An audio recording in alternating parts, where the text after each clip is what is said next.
Assalamualaikum warahmatullahi wabarakatuh. Halo teman-teman, perkenalkan nama saya Selina Pratiwi, NPM 1901010067. Pada kesempatan kali ini saya akan berdakwah dengan menggunakan media boneka guna memenuhi tugas mata kuliah ilmu dakwah. Baik, tadi saya sudah memperkenalkan diri, sekarang giliran kamu. Halo teman-teman, nama saya Sania. Oke, nama dia adalah Sania. Sania, pada kesempatan kali ini kamu ingin bercerita tentang apa? Saya ingin bercerita tentang kejujuran, Bu. Oke, tentang kejujuran teman-teman. Oke, silakan Sania kalau ingin bercerita. Jadi begini teman-teman, saya punya teman namanya Rasya. Rasya ini adalah anak yang baik, pintar, dan juga soleh. Namun, karena kepolosannya, Rasya terkadang bisa dengan mudahnya dipengaruhi oleh teman-temannya. Salah satunya, pada saat itu dia frustasi karena esok lusa akan diadakan ujian matematika. Namun karena dia lelah, sesampainya di rumah dia langsung terlelap hingga pagi. Keesokan paginya dia bingung bagaimana harus menjawab soal ulangan nanti, dikarenakan persiapan belajarnya yang tidak cukup semalam. Akhirnya karena bujukan temannya yaitu Angga, Rasya membuat contekan dengan iming-iming akan mendapat nilai yang memuaskan tanpa harus belajar. Saat ujian berlangsung, aku sama Vira yang duduk di belakang Rasya melihat Rasya yang sepertinya sedang membawa kertas berisi kumpulan rumus. Akhirnya Vira sama aku mergokin Rasya yang mencontek. Nah, abis itu Rasya ditegur sama Ibu Nadira. Oh, jadi seperti itu ya Sania. Boleh Sania ilustrasikan lebih jelas bagaimana keadaannya? Boleh, Bu.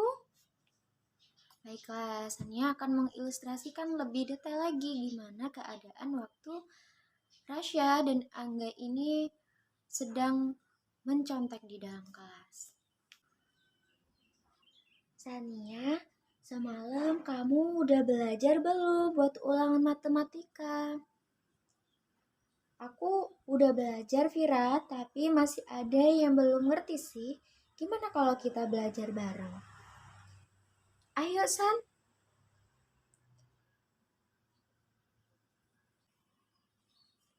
Aduh, aku belum belajar matematika nih. Semalam aku ketiduran. Kamu belum belajar matematika, Syah? Iya nih, enggak. Semalam aku ketiduran karena kecapean. Dan aku pulang eskul itu malam banget. Aku punya saran. Gimana kalau kamu buat contekan aja, Syah? Ah, nggak mau ah.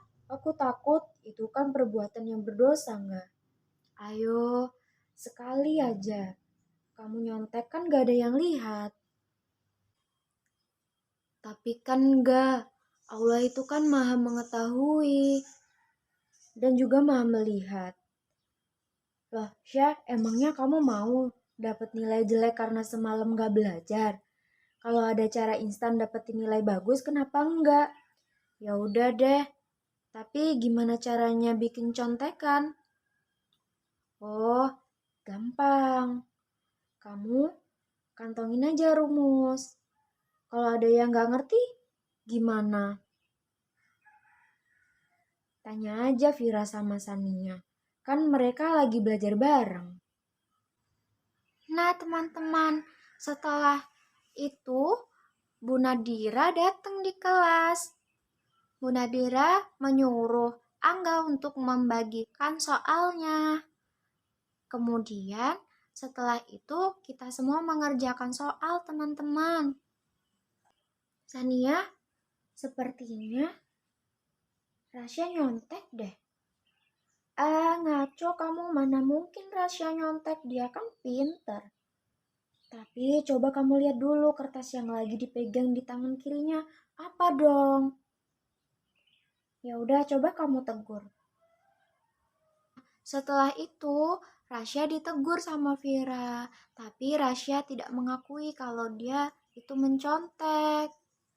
Dia bilang, jangan suuzon kalau Rasya itu mencontek. Kemudian Bu Nadira mendatangi Rasya.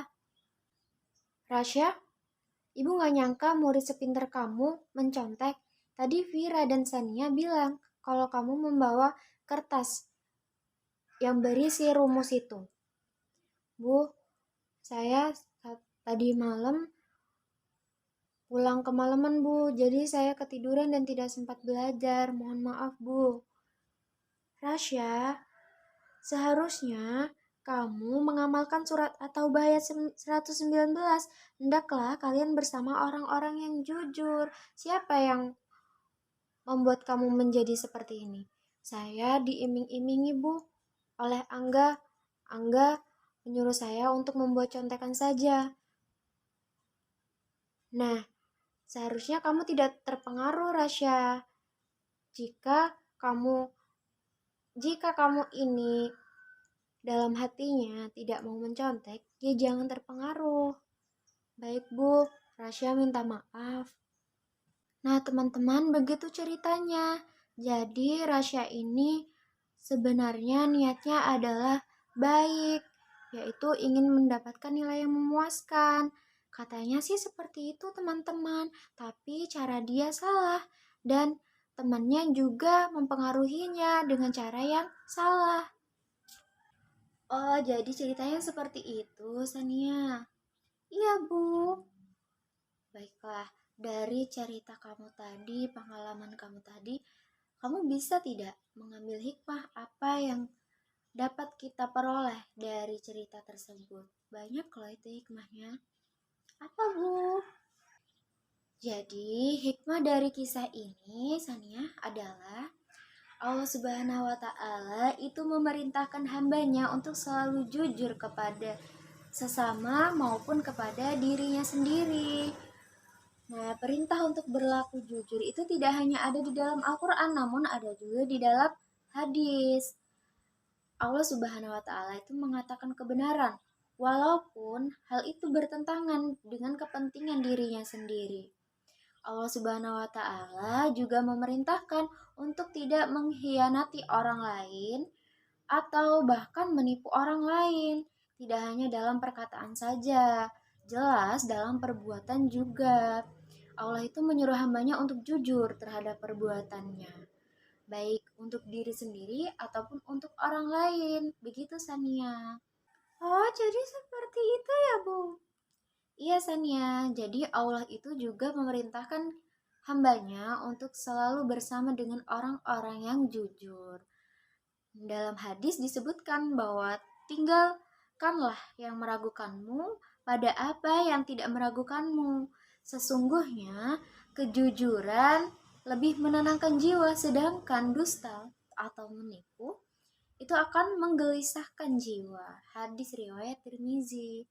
Baiklah teman-teman sekalian, dari kisah yang diceritakan oleh Sania tadi, banyak sekali hikmah yang bisa kita dapatkan. Salah satunya yaitu tadi, kita harus berada di lingkungan orang-orang yang baik, yang jujur. Sebisa mungkin kita juga tidak boleh terpengaruh dengan omongan orang. Jika hati kita ragu, jika hati kita tidak menginginkan itu, jangan dilakukan. Begitu teman-teman. Nah, itu tadi adalah sedikit cerita yang kecil namun mendatangkan banyak hikmah yang bisa kita dapatkan ya. Karena di dalam agama itu kita selalu diperintahkan untuk selalu berbuat baik. Jadi hal sekecil apapun kita harus bisa menyaringnya agar nantinya kita bisa mendapatkan hal yang baik untuk diri kita sendiri maupun untuk orang lain. Nah, itu tadi adalah cerita dari Sania. Sekarang kita akan pamit undur diri dulu. Untuk cerita selanjutnya ditunggu ya teman-teman. Kita pamit dulu. Wabillahi taufiq wal hidayah. Wassalamualaikum warahmatullahi wabarakatuh.